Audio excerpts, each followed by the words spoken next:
Good morning, boys and girls. Today is Tuesday, January 12th, and we are counting down the days until a week from today when all of you guys will arrive back on campus. In my announcements today, we'll go through a couple of our building procedures that you are very familiar with, and then we'll talk a little bit more about what that's going to look like, because this will be the first time, boys and girls, that all of our kids will be in our building. And so that is exciting. And we still want to make sure that we know what our procedures will look like so we can stay healthy. All right, boys and girls, I am going to share my screen with you here.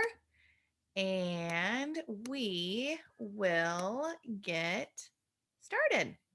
Okay, welcome. It is Tuesday morning. If you have not yet found a cozy spot where it's quiet, please make sure you do.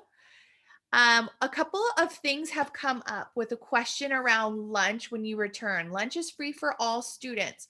So we will still be serving lunch up front for those community members who have little ones, ages 1 all the way to 18. You can swing by our front office from 11:15 to 11:45 to get that. But when you return back, boys and girls, if you want to bring a cold lunch, bring it. Try to bring it in a disposable lunch bag so you can toss it away. Otherwise, you'll carry your lunch bucket with you or bag with you when you do the walking track. Otherwise, lunch is free for everyone. So I hope that helps there. We also have a birthday today. So Camilla, happy birthday to you. We hope it's a great day. We're going to take a look at our schedule this week and just a little reminder here. So today is a normal day, morning meeting after this, and then working on your Otis tiles and getting your lessons completed in small groups. You'll notice though, boys and girls, that on Wednesday and Thursday and Friday, morning meetings still, and you will have probably some small groups or Otis assignments too. Our teachers will be back in the building on Wednesday, Thursday, and Friday because they are going to be putting together your classroom.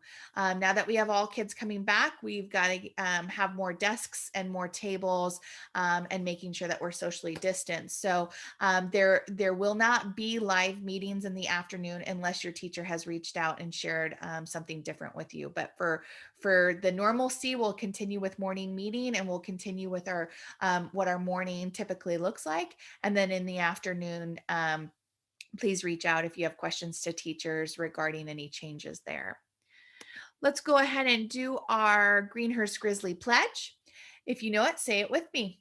As a Greenhurst Grizzly, I am proud to say I will be positive and safe each and every day.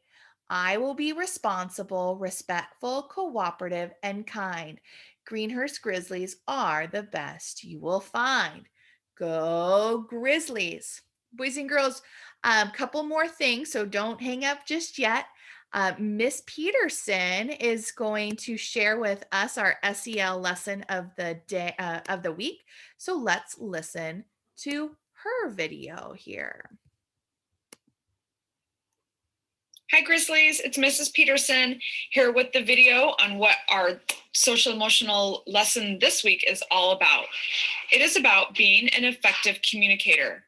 Also in the video, we talk about Martin Luther King. His birthday is on Friday, January 15th. Martin Luther King was a very effective communicator, and not his skill of being able to effectively communicate brought about great change in our world.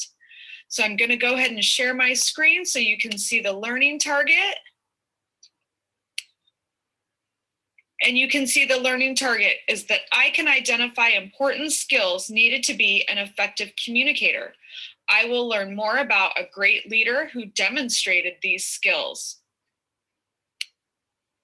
So I hope you guys have fun learning how to be an effective communicator. And when we get back into the building in person, we'll have lots of practice on using those skills. All right, Grizzlies, I'll talk to you later. Bye. All right, boys and girls. So you heard it from Miss Peterson. This week, you guys are going to be working on communication. Communication is so much, and it is so important. It helps us to know how each other are feeling, what each other thinks. and how to effectively understand and listen to one another so that we can grow together. So look forward to those lessons in your week this week.